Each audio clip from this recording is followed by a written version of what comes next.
Hola otra vez, hoy vamos a abordar la segunda parte de patología no tumoral del riñón, pero antes vamos a volver a echar un breve vistazo a la guía docente.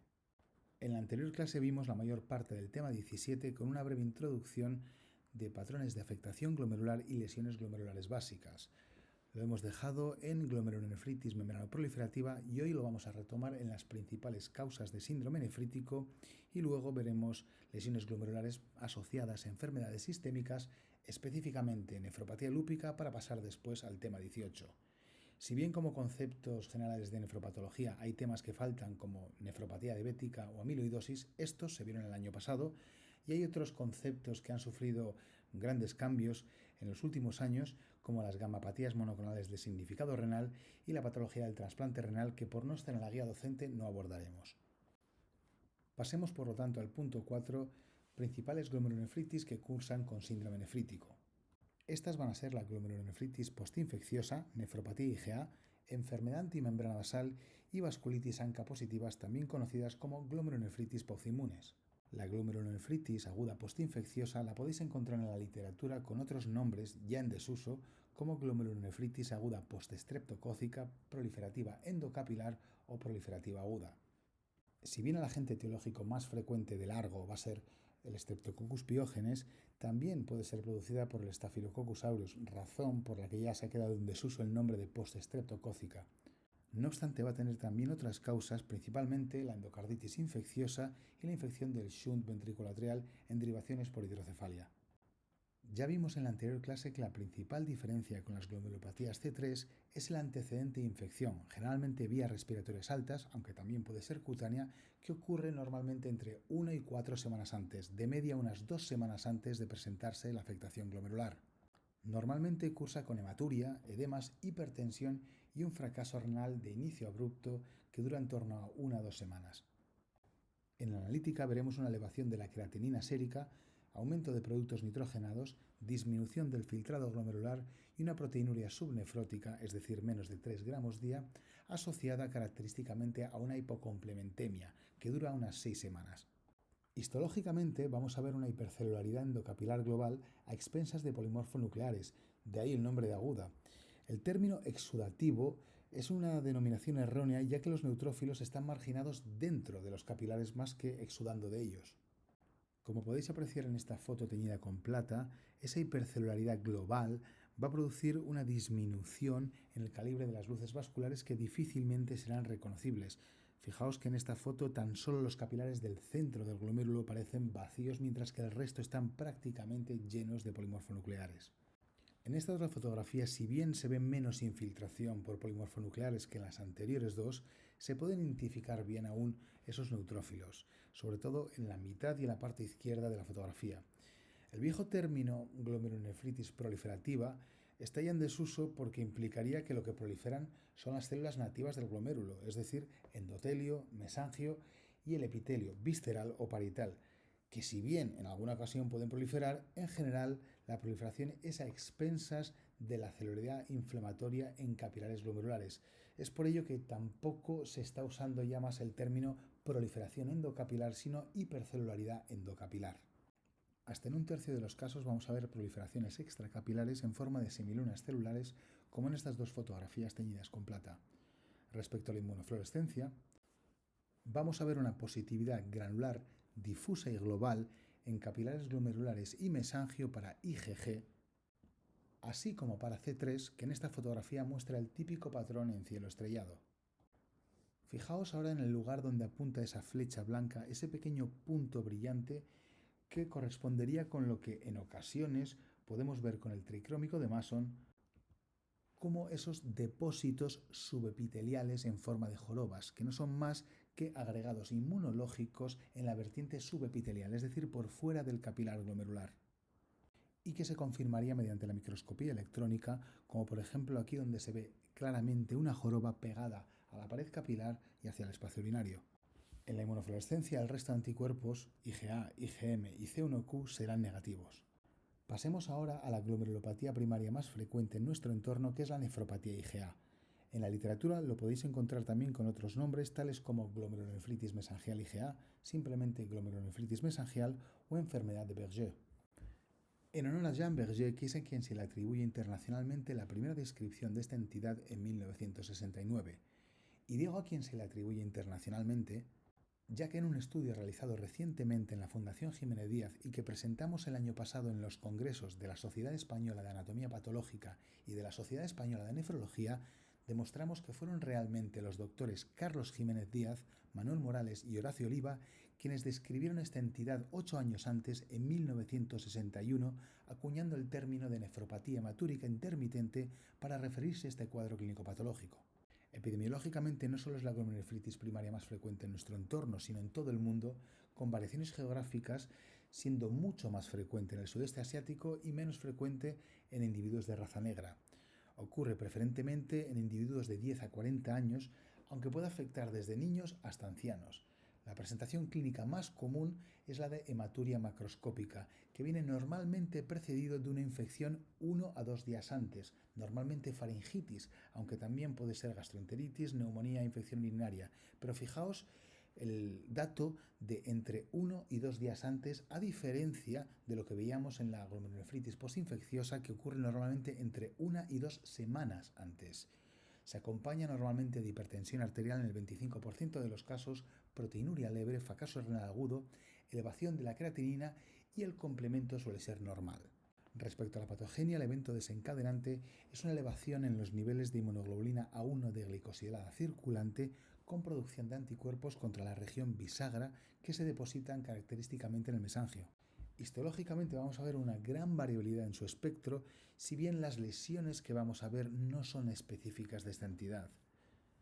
Si bien a lo largo de los años desde su descripción se han desarrollado diferentes clasificaciones, la clasificación vigente hoy en día es la clasificación de Oxford de 2008, en la que se introduce el score MEST, que es el acrónimo de proliferación mesangial, hipercelularidad endocapilar, sinequias o lesiones esclerosantes segmentarias y atrofia tubular y fibrosis intersticial. En 2016 se propone añadir la letra C al score MEST en referencia a las semilunas que en algunos casos vamos a encontrar. Estas son las lesiones, pero antes de ver cuáles son los criterios de gradación para cada una de ellas, vamos a ver ejemplos de cada lesión. La proliferación mesangial, tal y como explicamos en la clase anterior, se refiere a la presencia de más de 3 células mesangiales por eje mesangial. Si bien es una de las lesiones activas más características de la nefropatía IgA, no es específica, ya que se verán en otras enfermedades como por ejemplo la nefropatía lúpica, y puede ser global, como en esta foto, o segmentaria. Pero antes comparemos esta imagen con un glomérulo normal, también teñido con PAS. Fijaos que la celularidad en el mesangio es muchísimo menor que en nuestro caso. ¿Y cómo hacemos para saber si ese aumento de celularidad corresponde realmente a células mesangiales? Fijaos en las áreas señaladas con estos dos óvalos.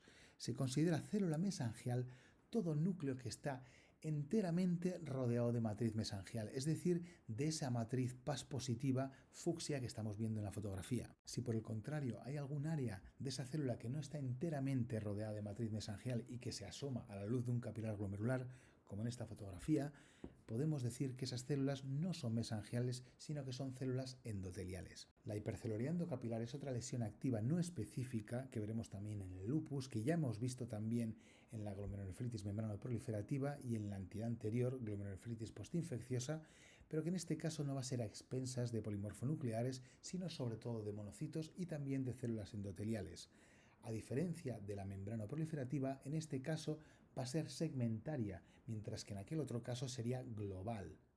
Y veremos también otras lesiones ya crónicas, como las lesiones esclerosantes segmentarias, que no son más que la cronificación de una lesión previamente activa y que en ocasiones, si son muy sutiles, veremos tan solo una sinequia, es decir, una adherencia a la cápsula de Bowman, que nos indica que probablemente las células epiteliales de la cápsula de Bowman han participado en ese fenómeno de cicatrización de la lesión previamente activa. La otra lesión crónica que vamos a ver, no ya en el compartimento glomerular, sino en el túbulo intersticial, es atrofia tubular, que normalmente se asocia a fibrosis intersticial.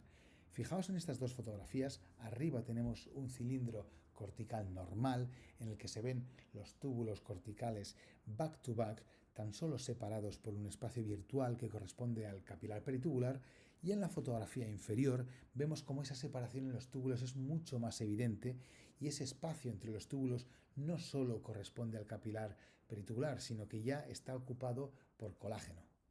Además, las luces tubulares en las áreas de fibrosis veremos que están prácticamente colapsadas. En estos otros dos fragmentos pertenecientes a la misma biopsia y teñidos con tricrómico de Mason vemos cómo se resalta en un color azul intenso las áreas de fibrosis intersticial y de atrofia tubular, quedando las áreas de túbulos corticales preservados en rojo. Pero había otra lesión activa que, si bien vamos a ver tan solo en ocasiones, es quizás la que más significación clínica tiene, que son las semilunas.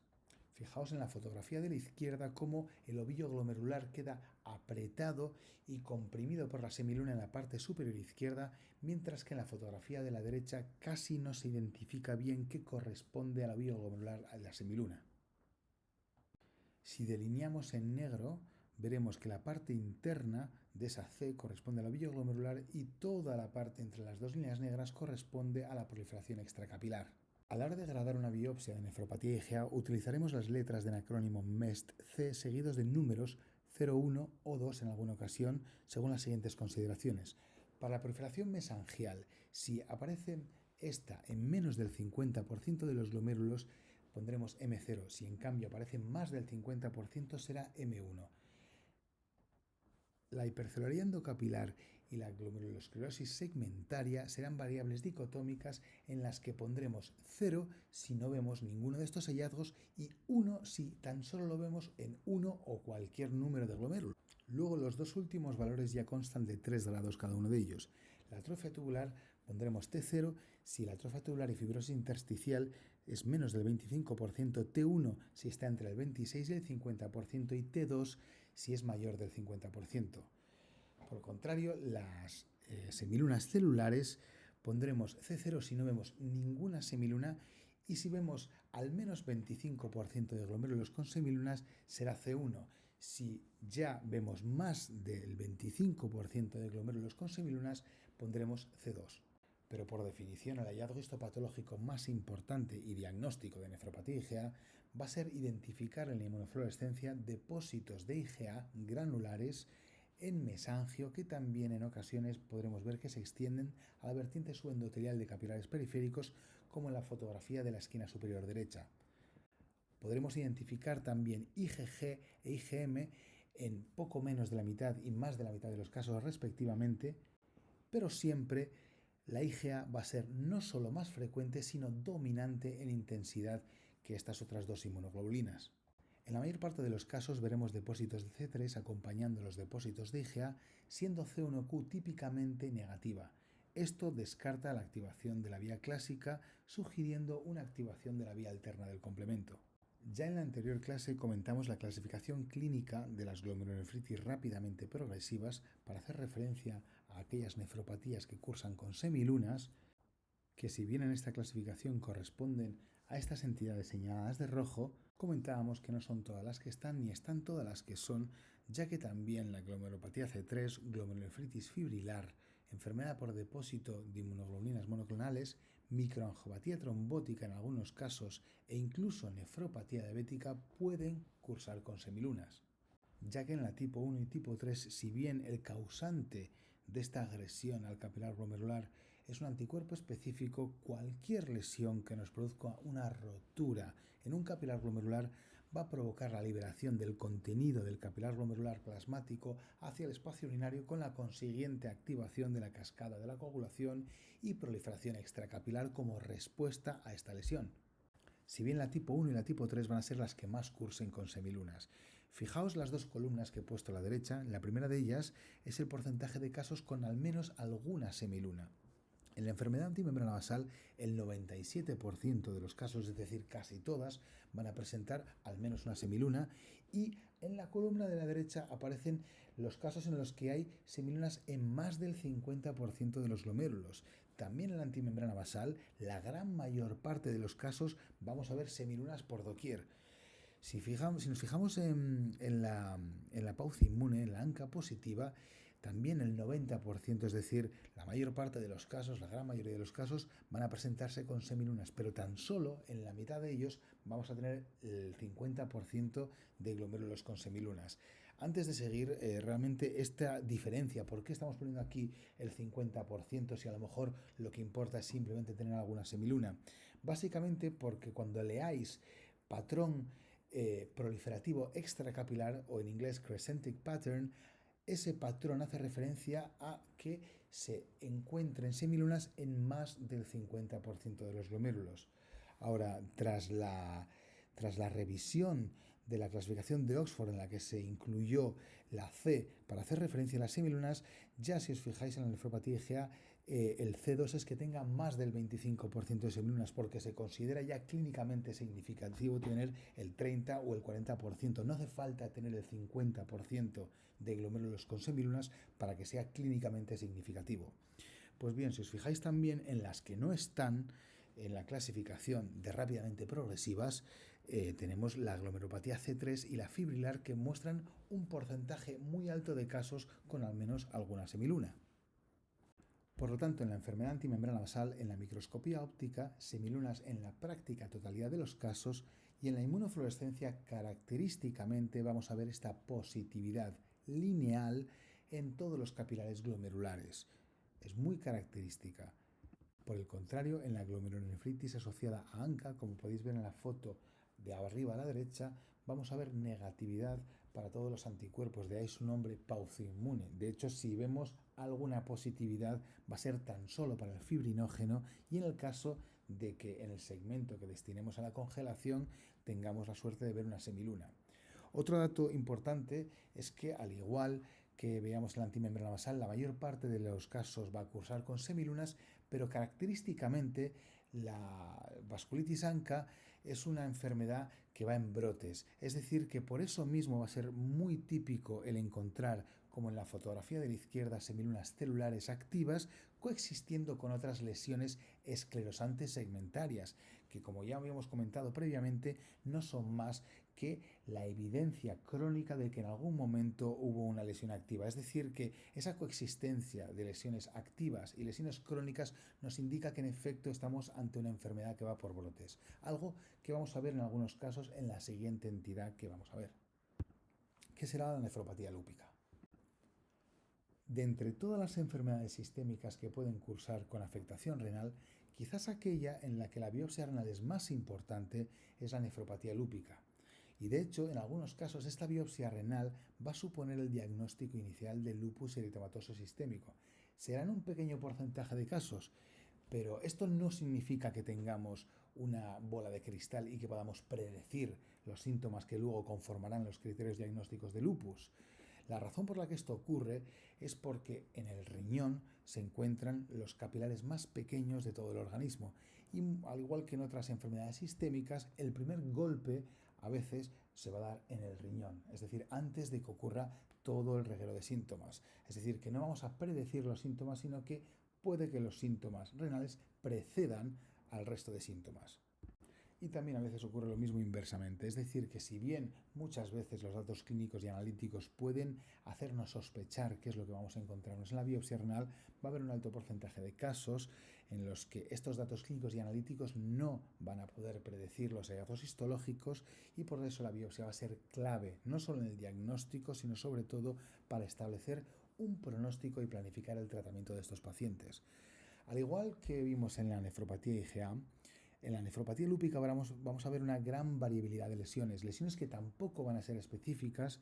Muchas de estas lesiones ya las hemos visto en la nefropatía IgA, y la clasificación vigente en este caso que vamos a utilizar va a ser la de la International Society of Nephrology y la Renal Pathology Society, que es una clasificación que viene evolucionando desde 1974, siendo su última revisión en 2018.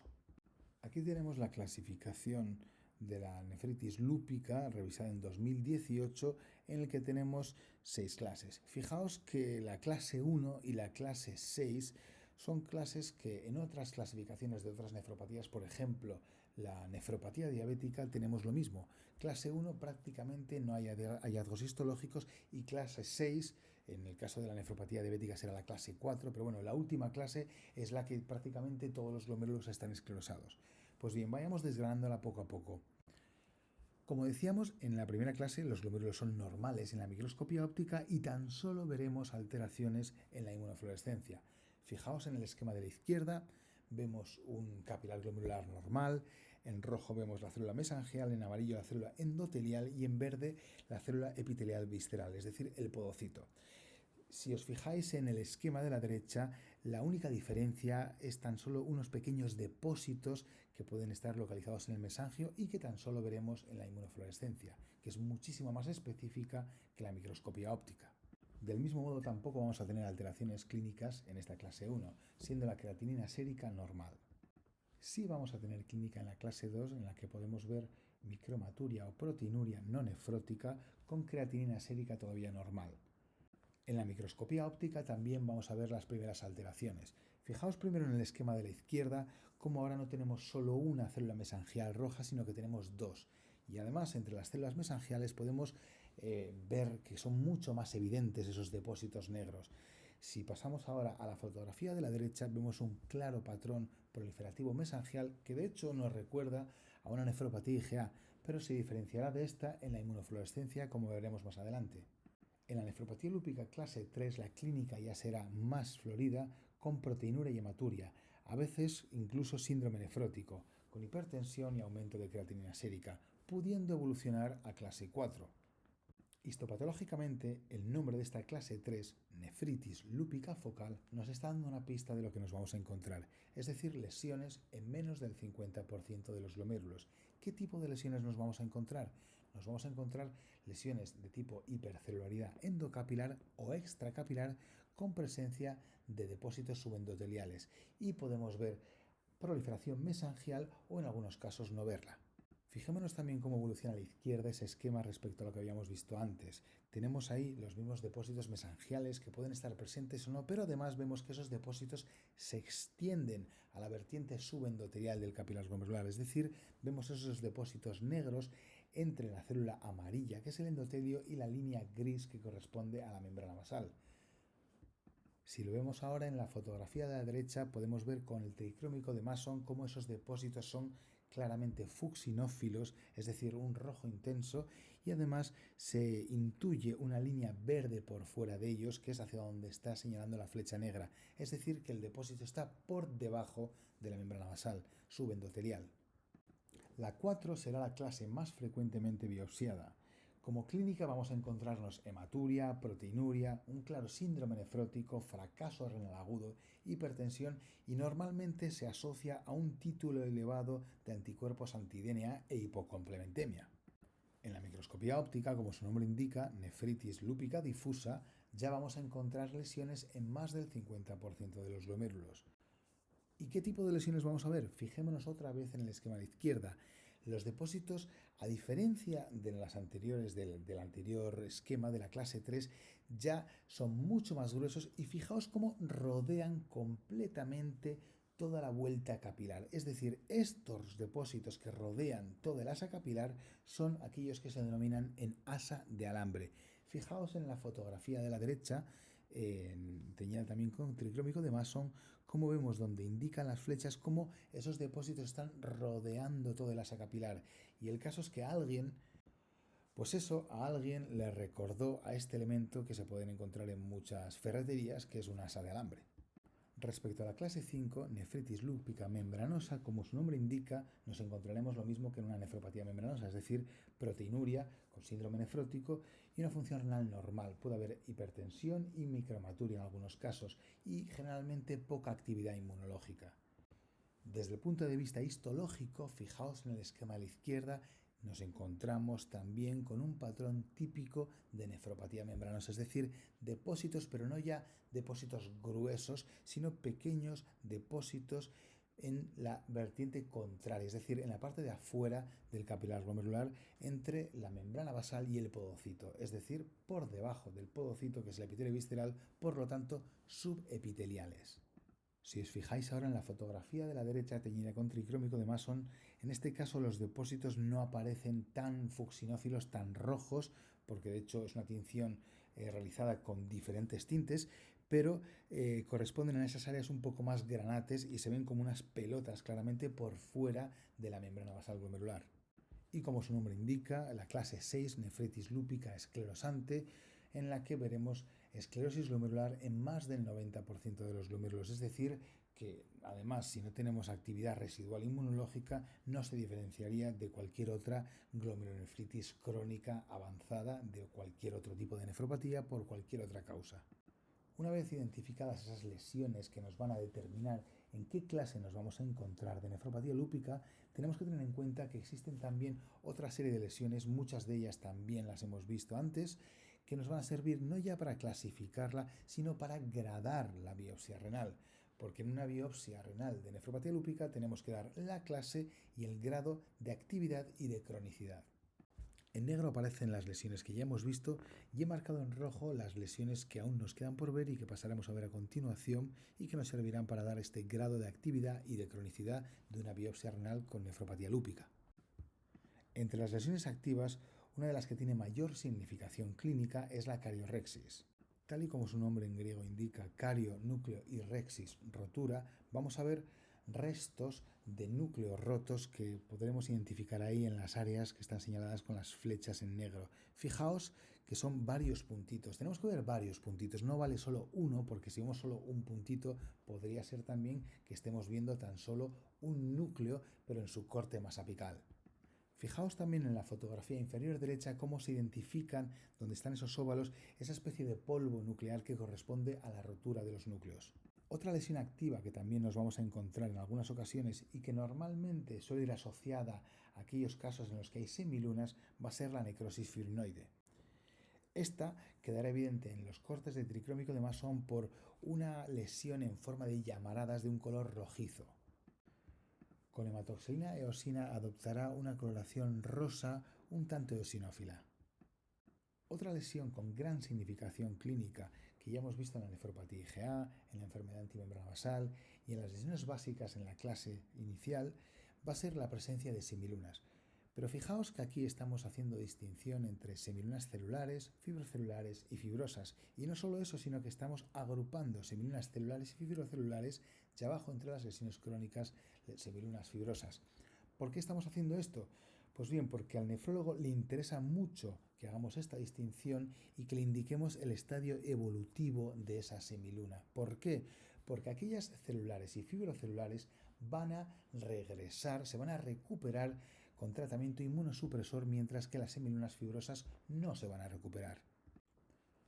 La diferencia histológica será como su nombre indica. A la izquierda veis una semiluna celular o epitelial, se utiliza los dos términos indistintamente, en la que prácticamente está formada por células epiteliales de la cápsula de Bowman. Si os fijáis, a diferencia, la de la derecha, la fibrocelular o fibroepitelial, como queráis llamarla, tenemos ya áreas, sobre todo en la parte entre las 9 y la 1 horarias y entre las 3 y las 5 horarias, donde vemos mucho más depósito de matriz extracelular, de colágeno, con un color rosa más claro. A diferencia de esta otra semiluna en la que prácticamente no hay celularidad, es decir, vemos un depósito por fuera del glomérulo de colágeno y difícilmente se identifican núcleos entre ese magma de fibrosis. Otra lesión activa que aún no hemos visto, pero que alguno de vosotros quizás sí hayáis visto en la diapositiva anterior, ya que estaba reflejada también cuando hablábamos de la clase 3, es la presencia de trombosialinos. Fijaos también que ahí estoy poniendo pseudotrombosialinos. En algunos libros lo veréis como comillas, trombosialinos, comillas. A mí me gusta llamarlos pseudotrombosialinos porque del mismo modo que decimos pseudoinclusión nuclear, cuando no es una inclusión nuclear sino un fragmento de citoplasma que empuja el núcleo, en este caso no son trombosialinos, son pseudotrombosialinos. Eso lo veréis mejor en la fotografía siguiente. Fijaos, ¿por qué son pseudotrombosialinos? A la izquierda en el Masson se ve perfectamente, porque son agregados inmunológicos que por el efecto de corte de 2 dimensiones no estamos viendo la continuidad con la membrana basal, con el subendotelio. Es decir, son depósitos subendoteliales masivos que cuelgan y que por efecto de corte aparecen en el centro del capilar glomerular, como en la fotografía de la derecha, y parece que son trombos, pero no lo son. A la izquierda veis parte de ese depósito en el tricrómico pegado a la membrana basal, y donde indica la flecha negra el depósito ya suelto, se ha roto y se ha desprendido. Es decir, que no serán trombos sino pseudotrombosialinos. y por lo tanto tendrán la misma significación que los depósitos subendoteliales.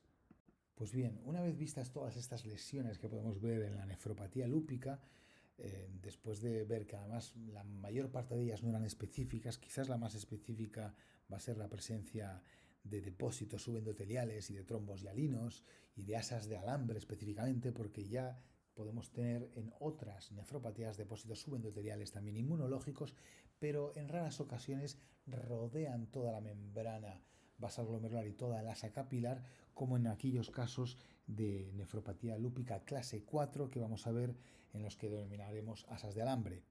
Pues bien, si os fijáis, tenemos una serie de criterios de actividad y criterios de cronicidad. Los criterios de actividad se gradan de 0 a 24 y los de cronicidad de 0 a 12.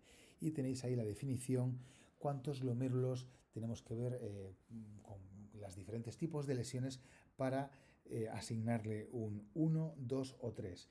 Fijaos que cuando hablábamos de la necrosis fibrinoide y de las semilunas celulares y fibrocelulares, decíamos que eran fenómenos con gran significación clínica. Pues si os fijáis a la derecha del grado en el score, tienen tanta significación clínica que multiplicaremos por 2 el grado que le demos según el número de glomérulos afectos. Y para acabar con la nefropatía lúpica vamos a ver quizás la parte más característica, que es la inmunofluorescencia. Ya pusimos en la primera clase una fotografía, voy a repetir la misma fotografía para no liaros. Y fijaos que característicamente vemos positividad en la nefropatía lúpica. No siempre, ojo, no siempre vamos a ver positividad para todos los anticuerpos, pero normalmente siempre tenemos dos inmunoglobulinas, generalmente IgG e IgA.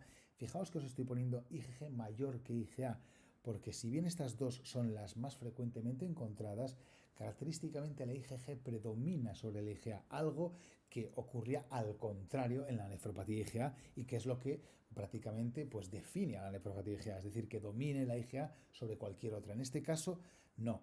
Puede haber varias en la nefropatía IgA, normalmente es IgA y también puede haber IgM, veíamos IgG, pero en este caso siempre en la nefropatía lúpica la que dominará será la IgG.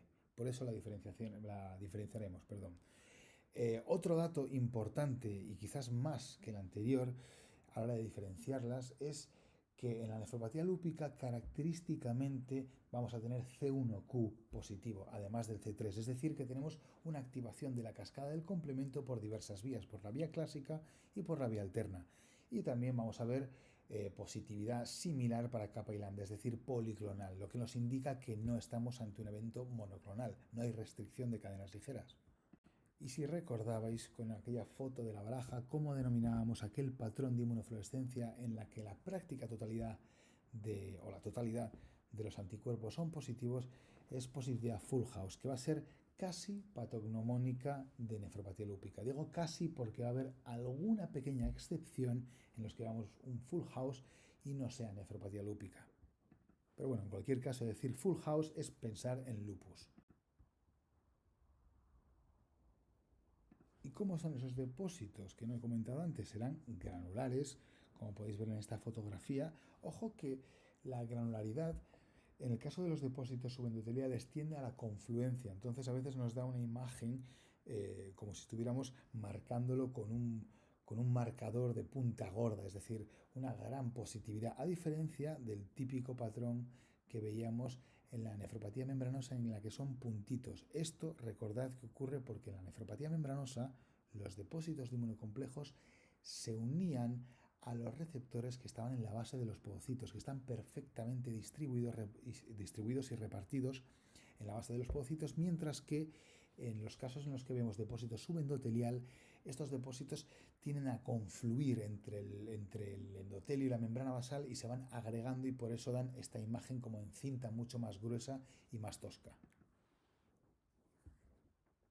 Y es importante recordar que si tenemos un buen método de congelación de la biopsia, es decir, una congelación ultra rápida en la que el tejido no sufra el artefacto de congelación, es decir, que no dé tiempo a formarse esos cristales que se expanden y rompen el tejido en el proceso de congelación lenta que normalmente ocurren, pues si hacemos esa congelación buena, ultra rápida, que normalmente es con isopentano refrigerado en nitrógeno líquido, podemos sacar una fotografía exacta del glomérulo y podemos localizar la topografía de estos depósitos. Fijaos que lo comentábamos también el primer día en la clase de patrones de fluorescencia, y si os fijáis, la punta de la flecha blanca aquí está indicando el área mejor definida de ese depósito, es decir, la línea más recta o más clara de ese depósito, que nos indica que básicamente ahí está la membrana basal haciendo de evento físico y no dejando que el depósito avance, por lo que el depósito está por dentro de la membrana basal, es decir, es subendotelial. Aunque también podemos encontrar depósitos mesangiales.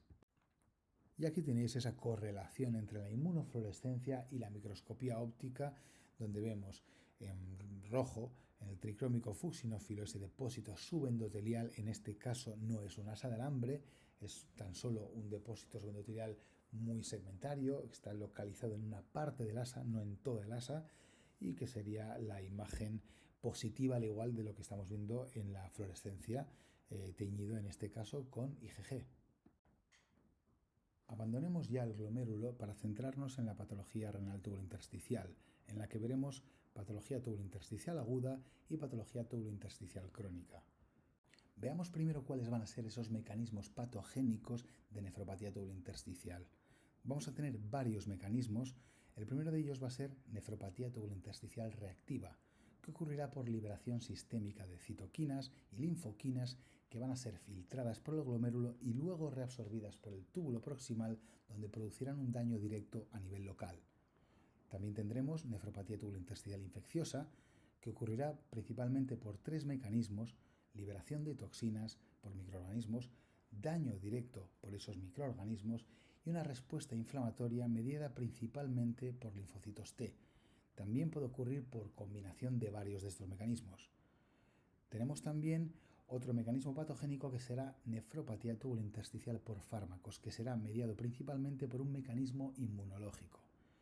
Otro tipo muy raro de mecanismo de daño tubular intersticial va a ser aquel producido por anticuerpos antimembrana basal tubular, predominantemente IgG.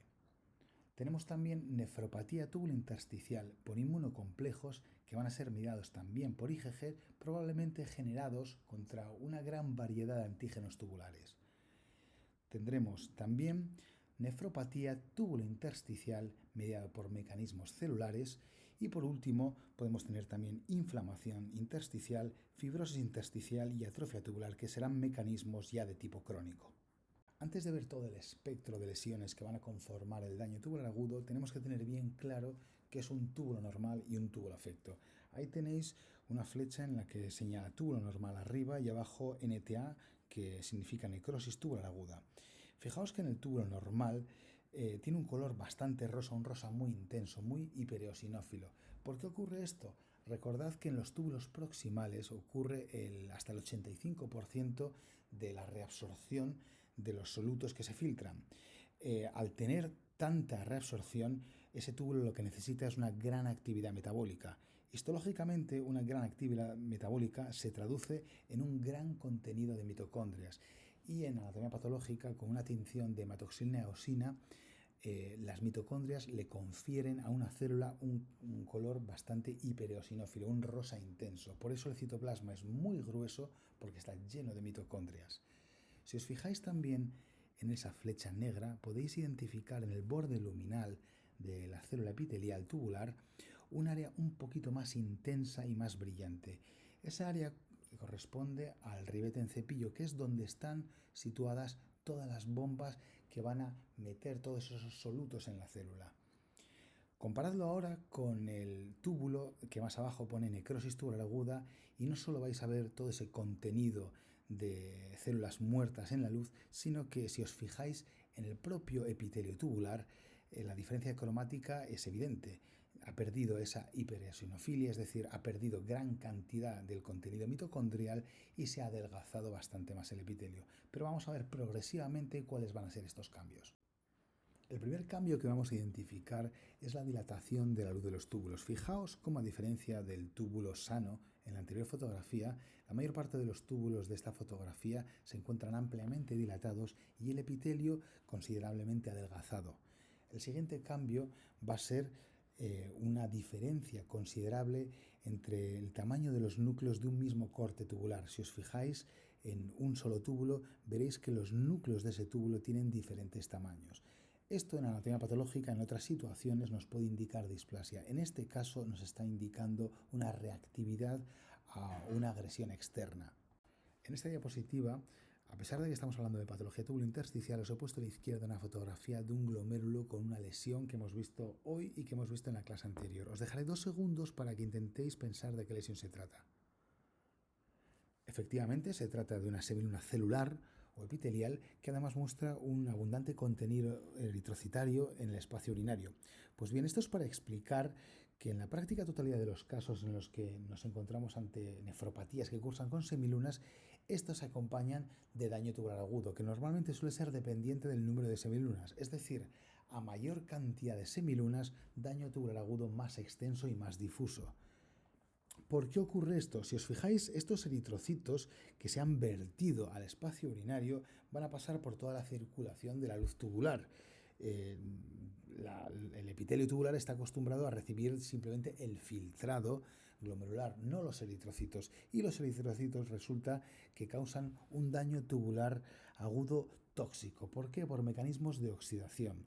Esto ocurre, si os fijáis en la fotografía superior derecha, tenemos eritrocitos perfectamente, como decimos los patólogos, frescos, sin degradación en la luz de los túbulos, que a medida que van circulando por los túbulos, fijaos en la fotografía ahora inferior derecha, cómo se ve en el túbulo de abajo un contenido eritrocitario bastante degradado. Pues a medida que se degradan estos eritrocitos, la hemoglobina se separa en hemo y globina.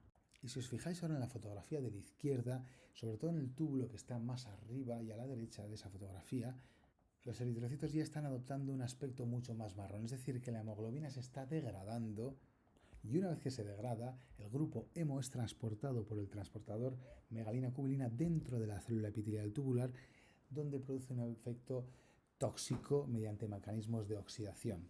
En condiciones normales, estas células epiteliales tubulares tienen una enzima que es la hemoxigenasa 1 que intenta de alguna manera compensar ese daño. No obstante, en situaciones de hematuria, esta enzima se ve sobrepasada y por lo tanto al final el túbulo acaba sucumbiendo ante este daño oxidativo y prácticamente muriéndose. Por lo tanto veremos daño tubular y regeneración del epitelio tubular. En esta otra fotografía, fijaos, las flechas están señalando a mitosis en el epitelio tubular, es decir, que tenemos fenómenos regenerativos en el epitelio tubular causado por ese daño oxidativo que nos ha provocado el grupo hemo. Si os fijáis, en la parte más a la izquierda de la fotografía tenemos un túbulo en cuya luz vemos una mezcla de detritus celulares, restos eritrocitarios y células epiteliales desprendidas de segmentos más proximales de la nefrona. Esto ya es lo que se denomina como necrosis tubular aguda franca.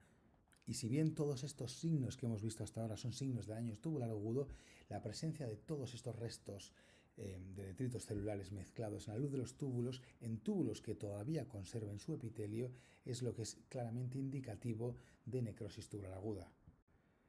En algunas ocasiones esta necrosis tubular aguda es tal que produce tubulorexis, es decir, que el túbulo se rompe incluso por la parte contraria al borde luminal, es decir, por su membrana basal, produciendo una reacción inflamatoria intersticial en todo el intersticio adyacente a este túbulo que ha sufrido la rotura.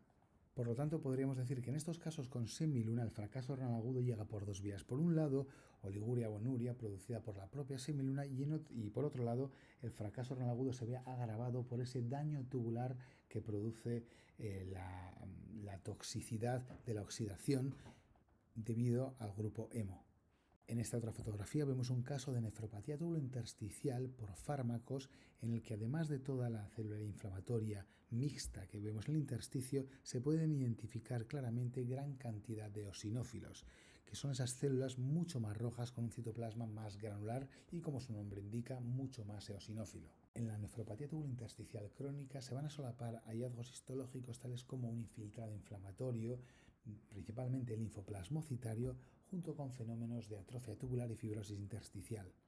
Fijaos que al igual que cuando estábamos viendo la nefropatía IgA y estábamos explicando la letra T del score MEST, que se refiere a atrofia tubular y fibrosis intersticial, también mostrábamos imágenes de cilindros renales con un gran daño crónico, y en este caso no solo podemos identificar en el cilindro de arriba un cúmulo de infiltrado linfoplasmocitario, sino que prácticamente todo ese cilindro y el de abajo también muestran un daño tubular agudo muy crónico y muy avanzado, en el que la práctica totalidad del intersticio muestra túbulos atróficos y un gran contenido de colágeno que queda evidente por esa coloración verdosa, quedando los túbulos preservados tan solo marcados por ese color mucho más rojizo, quizás más en el cilindro inferior, y por áreas más o menos parcheadas arriba a la izquierda, al centro y a la derecha en el cilindro superior. Y para acabar esta parte de patología tubulointersticial, este es un caso de nefritis tubulointersticial producida por linfocitos T. Fijaos, todas las flechas amarillas están señalando a linfocitos T que están infiltrando el epitelio tubular y se diferencian de los núcleos de las células tubulares porque son mucho más pignóticos, algo más pequeños y dejan un característico halo pericelular. Es decir, parte del epitelio del túbulo se retrae ante la infiltración del linfocito T. Y para acabar esta clase de nefropatología, vamos a hacer un breve repaso a la patología vascular renal, sobre todo a diferenciar aquellas lesiones de hipertensión esencial de las de la hipertensión acelerada, antes llamada hipertensión maligna, que veremos en la parte de microangiopatías trombóticas, ya que las lesiones van a ser idénticas. Pero hemos de tener en consideración antes que la presencia de lesiones glomerulares, ya sea en cualquiera de estos tipos de hipertensión, va a depender de la presencia o ausencia de lesiones arteriolares. No porque en los glomérulos tengamos capilares también, sino porque la presencia de lesiones en las arteriolas aferente o eferente va a condicionar que veamos también cambios en los glomérulos. Comencemos por las lesiones de hipertensión esencial y aquellos cambios que vamos a ver en los glomérulos. Fijaos que aquí tenemos una secuencia de lesiones isquémicas que vamos a ver en glomérulos. A la izquierda tenemos el típico glomérulo con una lesión isquémica en la que vemos una retracción del ovillo glomerular hacia el polo vascular, dando la sensación de que está creciendo el espacio urinario. No es que esté creciendo el espacio urinario, sino que el glomérulo se está retrayendo sobre sí mismo. La evolución sería la fotografía siguiente, en la que parte del espacio urinario se ve rellenado ya de colágeno, para acabar en la fotografía de la derecha, en la que el glomérulo queda prácticamente colapsado. No se identifican los capilares glomerulares, tan solo se identifica la positividad para el PAS de los mismos, pero ya están completamente obliterados, y este es el proceso que se conoce como obsolescencia glomerular isquémica. En la fotografía de abajo a la izquierda tenéis una arteria arcuata en la que se identifican tres rayas de tres diferentes colores: amarillo correspondiente a la capa íntima, verde correspondiente a la capa media y rojo correspondiente a la adventicia. Pues bien, en condiciones normales, el grosor de la capa íntima, es decir, la raya amarilla, debería ser como mucho tan grueso o tan largo la raya como la raya roja que estáis viendo. En este caso tenemos una hiperplasia mioentemal producida por una hipertensión esencial, que si nos fijamos en el corte adyacente podemos ver la reduplicación de la elástica interna en toda esa capa íntima. Por último, en la foto inferior derecha tenemos un caso teñido con PAS de una arteriolosclerosis hialina, más comúnmente conocida como hialinosis arteriolar, en la que podemos ver la degeneración de las fibras musculares en el área señalada con la flecha amarilla, que adopta un aspecto como en vidrio esmerilado, es decir, muy homogéneo. Y vamos a acabar con la microangiopatía trombótica. No sin antes recordar que nosotros como patólogos no podemos hacer un diagnóstico de síndrome hemolítico urémico versus PTT, ya que ahí entran consideraciones clínicas. Como patólogos tan solo podremos decir que existen hallazgos de microangiopatía trombótica. Dada la disponibilidad de nuevos fármacos para el tratamiento de las microangiopatías trombóticas, es muy importante hacer una breve parada en la patogénesis de las MAT. Si os fijáis en este esquema, arriba a la derecha tenemos la PTT y abajo el SUA, el síndrome hemolítico urémico atípico. Pues bien, en ambos casos, como eventos desencadenantes, podemos tener alteraciones genéticas, en el caso de la PPT de factores de la coagulación y en el caso del SUA de genes que regulan la vía alterna del complemento, y después tenemos en ambos casos autoanticuerpos y paraproteínas. Pues bien, aparte tenemos otros eventos desencadenantes o trigger, ya sean una infección viral, bacteriana, drogas, como por ejemplo la cocaína, o incluso los anticalcinurínicos, el embarazo y enfermedades autoinmunes. Pues bien, si bien estos son los eventos desencadenantes, hay que recordar que existe un círculo vicioso mediante el cual llegamos a un daño endotelial. Este daño endotelial produce trombos vasculares que producen a la vez una destrucción eritrocitaria que activa de una manera muy acelerada el complemento, que a su vez produce un daño endotelial. Es decir, que una vez que estamos en el circuito de disregulación, vamos a tener una alteración en espiral que nos va a acelerar todo el proceso. Es por ello que en los casos no genéticos, si bien hemos de tratar el evento desencadenante, un tratamiento sintomático también puede funcionar. Aquí también vamos a diferenciar entre daños glomerulares y daños vasculares de vasos de mayor calibre, es decir, arteriolas y arterias. Solo que en este caso, aparte de daño glomerular producido por la afectación arteriolar de las arterias aferente y eferente, vamos a tener también unos signos muy característicos de daño de los capilares glomerulares. Fíjense que el primer evento va a ser el despegamiento del endotelio de la membrana basal, es decir, que va a haber una tumefacción subendotelial y como si fuera básicamente una disección del endotelio de la membrana basal, y por ese espacio virtual se van a colar restos de matíes e incluso fibrina, que es lo que está señalando la flecha roja en esta fotografía. Si bien uno de los hallazgos más característicos pero menos frecuente de las microangiopatías trombóticas será la presencia de trombos en los capilares glomerulares, que quedan evidenciados en esta foto por el contenido más rosáceo versus el contenido más rojizo que corresponde a eritrocitos. Si os fijáis, en la parte derecha del glomérulo se ve una proliferación extracapilar muy segmentaria, y es que el daño endotelial que se produce puede llegar a romper los capilares glomerulares y como consecuencia producir una proliferación extracapilar. Otro hallazgo característico que va a tener relación con la afectación en áreas más proximales del árbol vascular del propio glomérulo o bien la arteriola aferente va a ser la presencia, como podéis ver abajo, de esos glomérulos en los que no podemos identificar los espacios vasculares y da la sensación de que todos los núcleos están agrupados hacia la periferia, quedando prácticamente todo el centro eosinófilo. Eso es lo que se denomina glomérulos exsangue, en los que prácticamente tenemos una isquemia aguda del propio glomérulo. Si os fijáis en la parte de arriba, vemos otra consecuencia de ese paro en el aporte sanguíneo al glomérulo, que es lo que se denomina mesangiolisis. Si os fijáis en la fotografía de la izquierda, vemos una degeneración fibrilar de todo el mesangio que ocurre por mecanismos de isquemia aguda. En la fotografía de la derecha vemos además restos de eritrocitos en la parte más a la derecha del glomérulo, atrapados en el espacio subendotelial e incluso trombos en los capilares glomerulares.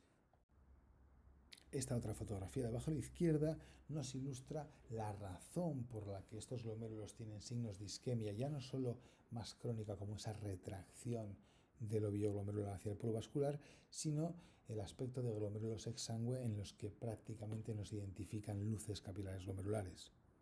Eso como hallazgos glomerulares en la microangiopatía trombótica, pero ¿qué hallazgos vamos a ver en las arteriolas y en las arterias? Los hallazgos que vamos a ver en el compartimento vascular, sobre todo arterias y arteriolas, van a ser varios. En principio tenemos una tumefacción intimal con una degeneración mucoide subintimal que le confiere a la arteria este aspecto azulado, seguido de una hiperplasia concéntrica. Fijaos cómo con las técnicas de PAS y de plata queda remarcado toda esa fibrosis concéntrica que no solo reduce la luz vascular a más del 85% y por lo tanto comprometiendo el flujo, sino que además recuerda esa fibrosis concéntrica a las capas de una cebolla, y de ahí el nombre de fibrosis concéntrica en capas de cebolla. Por último, otro hallazgo bastante característico de microangiopatía trombótica y que suele correlacionarse con la presencia de esquistocitos será la presencia de fragmentación de eritrocitos en la pared de los vasos. Fijaos A la izquierda una hematoxina eosina y a la derecha teñido con tricrómico de Mason, como no solo vemos eritrocitos enteros, sino también restos de eritrocitos que se han fragmentado y quedan atrapados en la pared vascular. Muy bien, pues hasta aquí la clase de nefropatología. Estas dos clases espero que hayáis afianzado conceptos y que os sirvan luego para entender lo que vais a ver en las clases de nefrología. Muchas gracias por vuestra atención y hasta la próxima.